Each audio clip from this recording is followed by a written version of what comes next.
Before this whole mess happened, I was just an ordinary reporter from Pittsburgh, Pennsylvania. Catching up on the daily news was my life, and I loved it. Finding out what was going on in the world excited me, but the story that was about to unfold was more news than I wanted. This is my story. It was about 2 weeks ago when my problem started. On the way to work, I passed a beggar on the street where I live, and he looked up at me expectantly, hoping for some charity. Ignoring him, I strolled past, but before I could go too far, he grabbed hold of my trouser leg and jerked me back.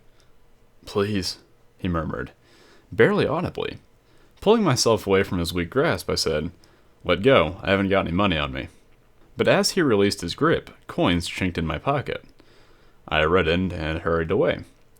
As I put distance between us, the beggar started cursing at me and whispered something that carried in the breeze. "You should go take a walk in the woods."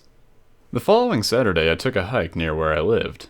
The weather was beautiful, and I couldn't have asked for anything better to clear my mind of the stress from the previous week. But as I started back home, I stumbled upon a small wood in the middle of nowhere. I could have sworn it wasn't there before.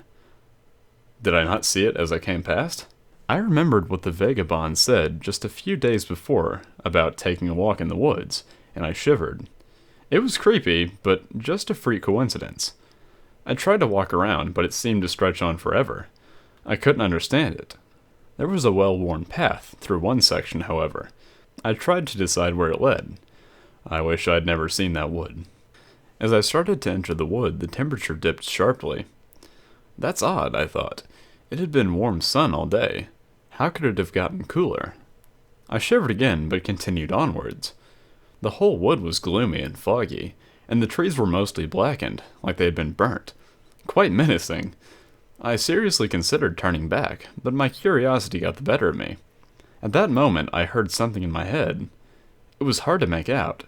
It was muffled and very quiet, but it sounded like a warning. The words were inexplicable. I laughed nervously. How could someone or something talk inside my brain? I passed a small cabin on my left side. Having ventured into the unknown, it was comforting to see signs of human life, so I started to make my way towards the cabin. It was a sorry sight. Wooden boards rotting away around the sides and vines, and ivy covering up most of the front. It looked like nobody had been there for a very long time.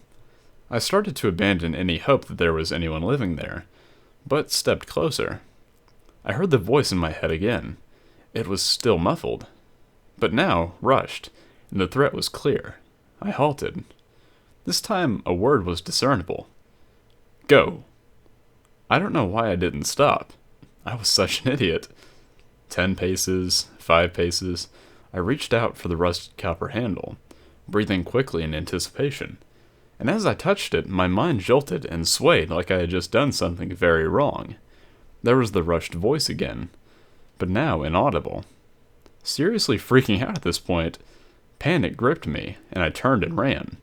As I stumbled away, I could have sworn 2 small red dots appeared at the broken window of the shack, like glowing eyes.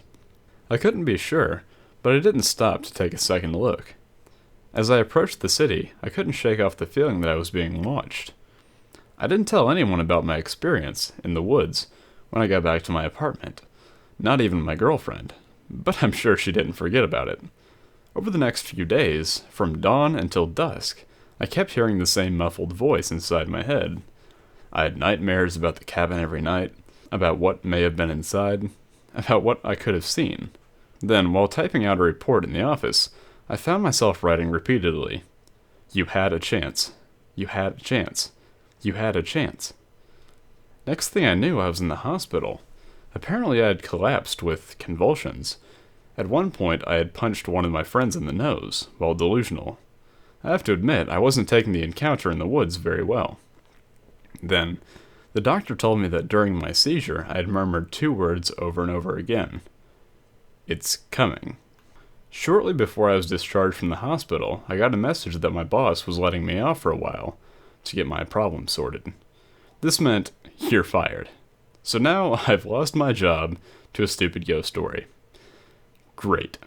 I was let out of the hospital around early evening, 2 days after my fit. Tired and hungry, I returned to my apartment, had a quick dinner, and then went straight to sleep.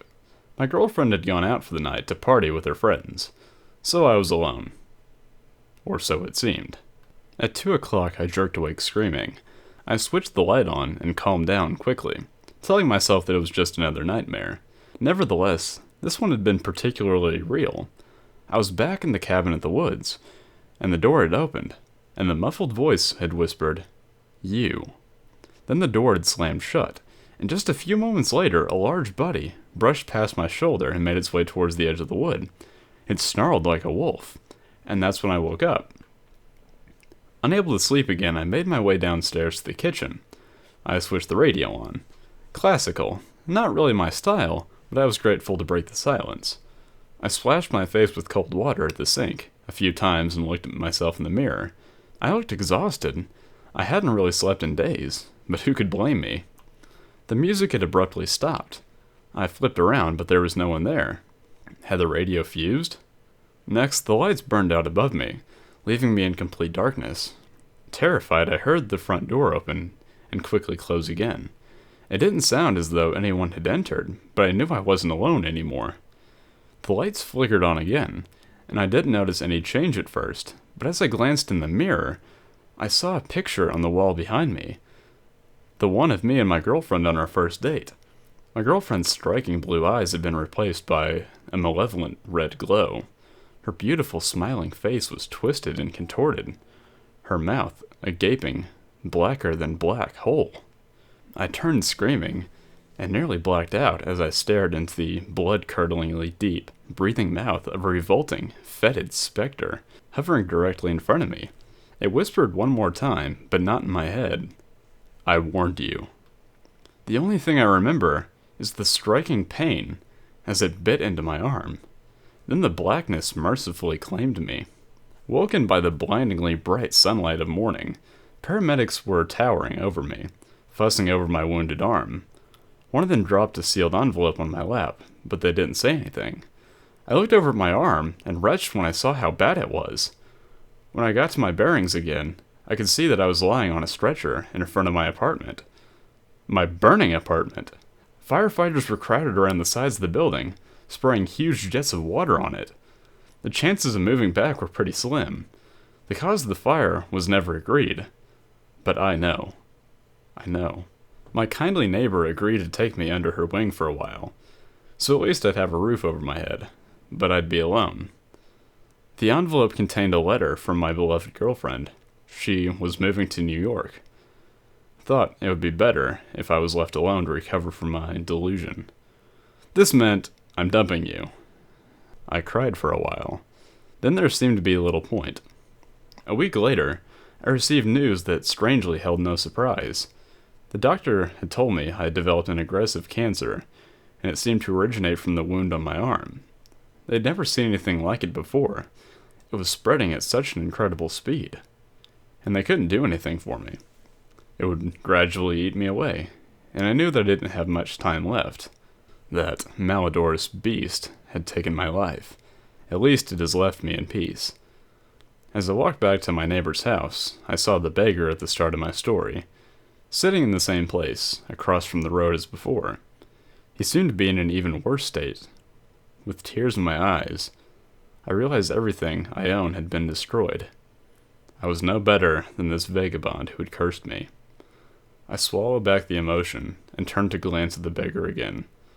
Then, did what I thought was right. Walking over, I emptied my pockets of the remainder of my money. My last possessions. He looked up and grinned at me. For a second, I swear, I saw a flash of red glow within his eyes, then dirty brown twinkles once again.